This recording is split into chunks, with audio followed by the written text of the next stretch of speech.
வணக்கம். பட்டன் எப்படி ஸ்டிச் பண்ணணுங்கிற வீடியோ வந்து நான் அப்லோட் பண்ணியிருக்கேன். அதை பார்க்காதவங்க போய் செக் பண்ணுங்கள்.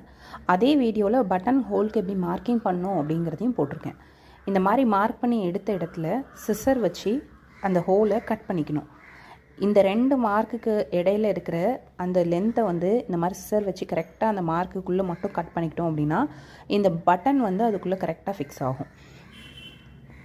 இந்த மாதிரி பட்டன் ஹோலை வந்து அதோட இந்த மாதிரி ஸ்லிட் பண்ணியிருக்கிற எண்டை வந்து நம்ம வந்து சீல் பண்ணுறதுக்காக தான் இந்த ஸ்டிச்சை யூஸ் பண்ணுவோம்.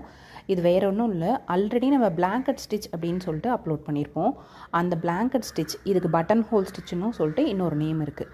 இந்த மாதிரி நீடில் இன்செர்ட் பண்ணி அது பேக் சைடில் இருக்கிற த்ரெட்டை இந்த மாதிரி ரிங் ஃபார்ம் பண்ணுற மாதிரி போட்டுட்டு இழுத்தோம் அப்படின்னா இந்த பட்டன் ஹோல் ஸ்டிச்சு இதில் அழகாக நீட்டாக ஃபினிஷ் ஆகிடும்.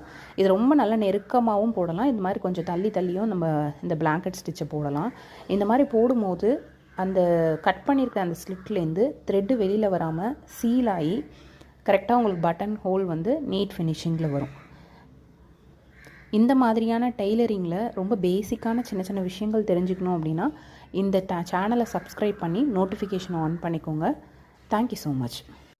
இதுக்கு அடுத்து எப்படி ஊக்கனை ஸ்டிச் பண்ணலாம், அதில் சின்ன டிப்ஸ் அண்ட் ட்ரிக்ஸும் நான் உங்களுக்கு நெக்ஸ்ட் வீடியோவில் அப்லோட் பண்ணுறேன். Thank you so much.